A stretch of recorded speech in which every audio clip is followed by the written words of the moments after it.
ସେଥିପାଇଁ ଏଇ କଳି ଯୁଗରେ एकमात्र ए भव सागर तरिबा पई एकमात्र तरंगिणी सदृश ए श्रीमद भागवत कथा।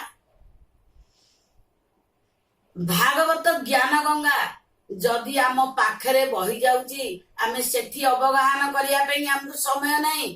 किए जाउची आलाबाद गंगारे बुड़ पकेइबो, किए जाउची गया जाउची गंगारे बुड़ पकेइबी, मु पैसा बाट खर्च करी दिबी सेठी बुड़ पकेइबी। से बुड़र मूल्य निश्चित अच्छी, किंतु ताठू 100 गुण मूल्य भागवत सत्संगर। सेइथिपई भगवान कहिसंती सत्संगरे बसिबार सौभाग्य समस्तंकर नथाए। पूर्व जन्मर किछि संचित कर्म जदि जहार अछि से भगवत कथा कहि पारिबो, भगवत सत्संगरे बसि पारिबो, भगवत प्रति भाव सृष्टि हबो, भगवत प्रति श्रद्धा सृष्टि हबो, भगवत प्रति माने श्रद्धारे से जड़ीभूत हेई जोठी ना हो ना काई हरिनाम सेठी से दौड़ी जीव। एथिरे तिले मात्र संदेह नाही, किंतु प्रथम सोपान होची श्रद्धा।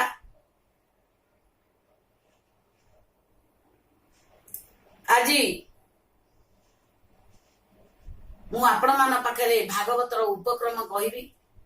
भागवत भीतर को जेतबेले प्रवेश करिवि भागवत कथा मु आपण मान पाखरे उपस्थापन निश्चित करिवि बोली अंटा भिड़ीची।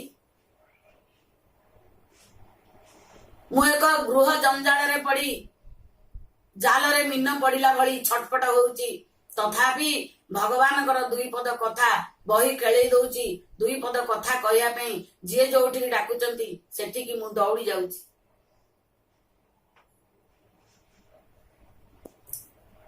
प्रथमे भागवतर उपक्रम भक्ति देवी कथा मु आपण मानक पाखरे उपस्थापित करूची।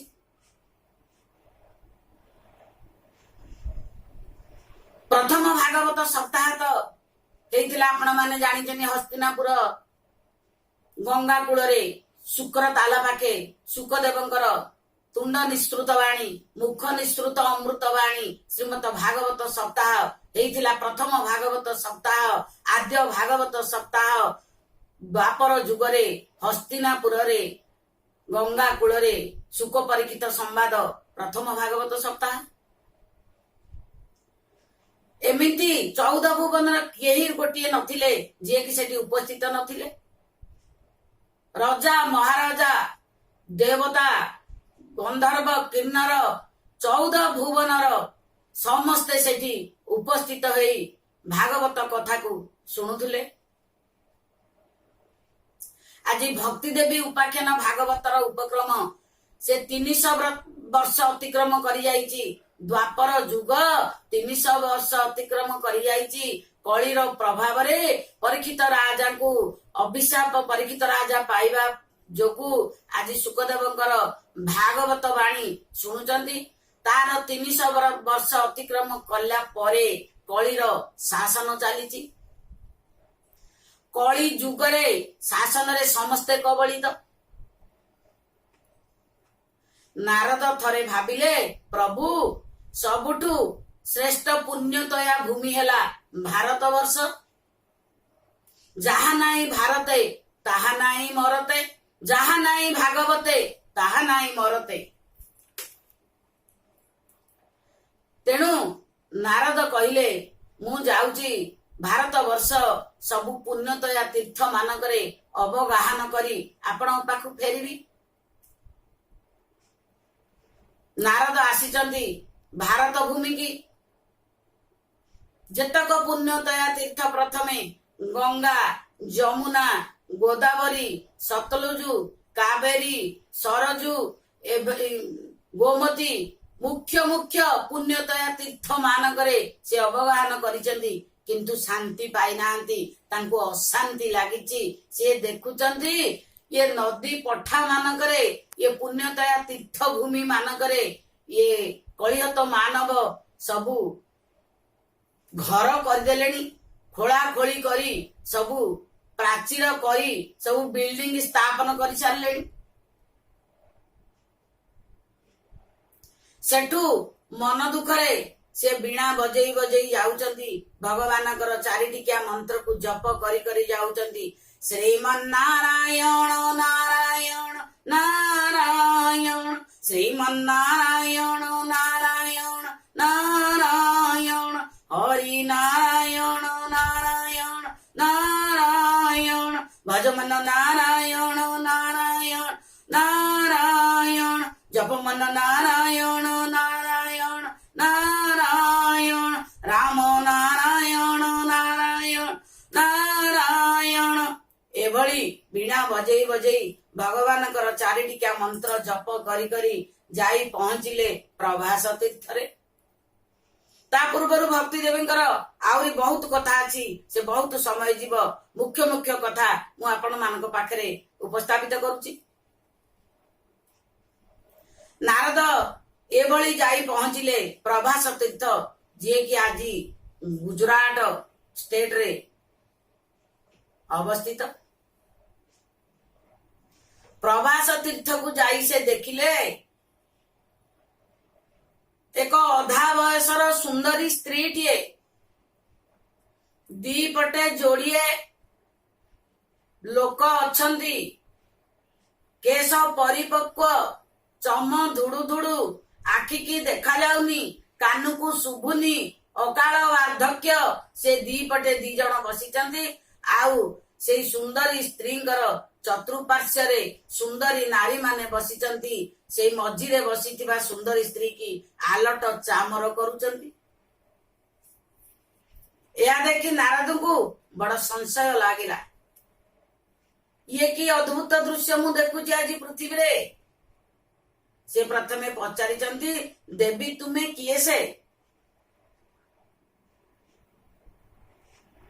नारी जनक उत्तर देइचंती हे नारद महर्षि आज मोर अहोभाग्य हेले ही सप्त संग मिले अहोभाग्य हेले ही मुनि ऋषि मानकर दर्शन मिले अहोभाग्य हेले ही ऋषि मानकर सानिध्य लाभ हुए भगवानकर कथार सानिध्य लाभ हुए।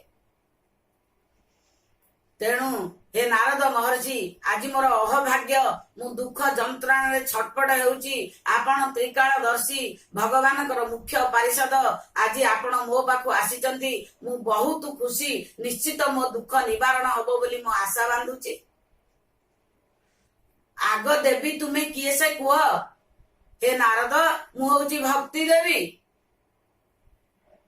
जहाकु कि भगवान दिने तांको शरीररु सृष्टि करिथिले मते पठेइथिले ए भक्ति देवी तुमे जाओ जे मोर भक्त ता पाख केबे छाड़िबो नाही। तेणु ए नारद ए कली जुगरे मोर बयस अधा हे गलानी ए कली जुगरे मु देखिली सबुठी खाली रण युद्ध लागिची खाली बाघ बितंडा लागिची खाली हणाकटा लागिची खाली रक्तपात लागिची खाली लोभ मोह मद माश्चर्य ए मानव कबलित को जगार मु शांति पाइली नाही। तेणु जोठी भक्ति नाही सेठी आउ ज्ञान वैराग्यर स्थान कोठी एई दी पटे जो बसिचंती मोर जोड़िए ये मोर पुत्र नारद महर्षि मोर बाँ पटे जे बसिची से ज्ञान डाण पटे जे बसिची से वैराग्य। ये बड़ा आश्चर्य कथा मार जौवन अच्छी पुओ माने वार्धक्य ना प्रभु हे नारद महर्षि आपण कण जानी पारु नाहंती भक्ति सृष्टि हेले सिना ज्ञान वैराग्य आसीबो जहार भक्ति नाही तार ज्ञान आसीबो कोठू ज्ञान आसिले सिना वैराग्य सृष्टि हबो। तेणु जोठी भक्ति नाही सेठी ज्ञान वैराग्य आसीबो कोठू। जत्र तत्र अधा बयसरे मु उपनीत हेली किंतु ज्ञान वैराग्य कहार नाही। तेणु मो पुत्र दी जण आज वार्धक्य घटी जाइछि। सेठी नारद कहिसेंती मा भक्ति देवी तुम भौच भगवान को नारायण शरीर सृष्टि नारायण तुमको मर्त्य मंडल को पठेइथिले भक्त मानक पाखे रहिया पई पुणी कौन करिथिले मुक्ति की तुमर दासी करि देइथिले। तार कहिबार तात्पर्य हे सुधी भक्त वृंद हे भक्त वत्सल वृंद जदि आपण मानकर भगवत प्रति भक्ति आसीबो निश्चित आपणकर मुक्ति आसीबो। जोठी भक्ति नाही सेठी मुक्तिर लेश मात्र प्रश्न उठु नाही।